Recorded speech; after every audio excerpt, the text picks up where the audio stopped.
посещение школы Адемнар. Были старшеклассники, полный зал народу, был очень интересный диалог.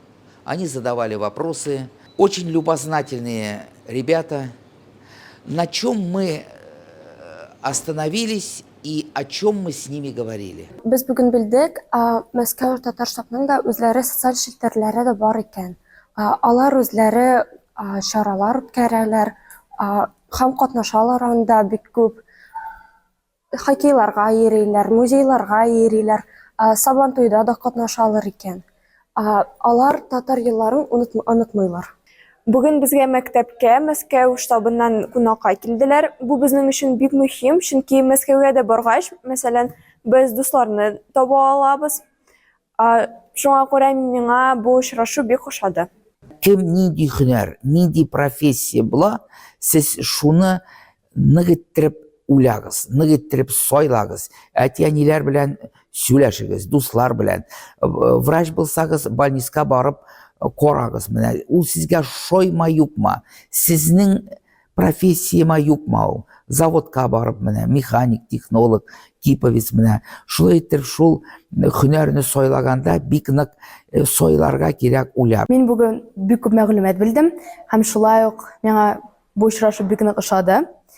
Һәм мин бик шаккаттым, чөнки Мәскәүдә шулай күп татарлар тора. Һәм бу очрашу миңа бик ошады. Мы пытались им сказать, чтобы они себя видели через 20 лет, через 50 лет. И чтобы они, это примерно 9, 10, 11 класс, чтобы они, мечтая о профессии, мечтая о достижениях в жизни, чтобы они не забывали тему семейную, чтобы они о хорошей семье мечтали, о многодетных татарских семьях мечтали. Конечно, мы их призвали в совершенстве овладеть той профессией, которая есть. Мы им сказали открытым текстом: если ваши родители говорят: у меня тетя Клава работает в больнице главврачом, учись на медика, и мы тебя карьерной лестнице устроим. Или у нас дядя Коля работает инженером на химическом заводе Сибура, мы тебя сделаем там профессию. Вот не слушайте родителей. В данной ситуации не надо слушать родителей. Надо идти самому на этот завод. Надо посмотреть, как там работают механики, как там работают слесаря, токари, технологи. Надо самим сходить в больницу, посмотреть, как там работает медперсонал. Надо себя моделировать в этой профессии. И тогда не будет вот этих ошибок. Вот если взять мое поколение, у нас 50% людей работает не там, на кого они учились. Эта профессия, она должна быть любима. Надо с удовольствием ходить на работу и достичь в этой профессии. Поэтому вот на эту тему у нас тоже был разговор о важности выбора профессии. Также у нас был разговор, чтобы они спортом занимались. Но, конечно, мы всегда им говорим: не смотрите эти пагубные сатанистские сайты. Вот мы с этим сталкиваемся. Мы занимаемся карьерным ростом. Если вы идете в госструктуру, в силовые структуры, через 5 лет, через 10 лет, это сайты посещения этих западных сайтов сатанистских, они все остаются в памяти. Ваши пересылки, рассылки. Поэтому не нужно быть на этих сайтах. На этом мы заострили внимание. Конечно, вот они уже учатся сейчас в 10-11 классе. Когда началось СВО, это было 4 года назад, они не понимали, зачем это СВО, что это СВО. И вот поэтому не будет лишним еще раз им объяснить, какая-то вынужденная мера, какие цели, задачи у СВО.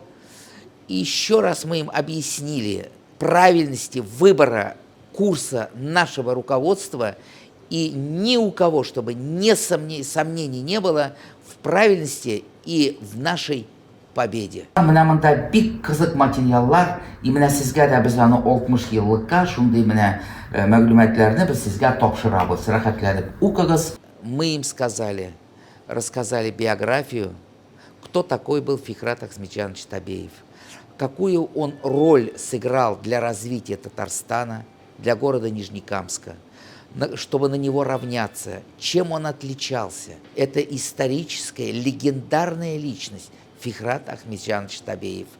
Наследие Фихрата Ахметжановича перешло нам. Мы бренд Табеева, теперь он наш. Мы ведем дело Табеева в Москве и будем его продолжать. Также историческая личность в Нижнекамске – это Николай Васильевич Лемаев. Есть сквер Лемаева, есть памятник Лемаева. Да, есть сквер, есть памятник, но в чем его суть? Почему ему поставили памятник?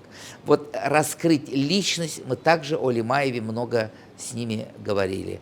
Говорили мы о нашем штабе в Москве, о деятельности, говорили мы о землячестве Нижнекамска в Москве. Вот такие темы мы затрагивали. Хорошо, что было много вопросов, обсуждений, и мы договорились еще раз встретиться и уже осенью.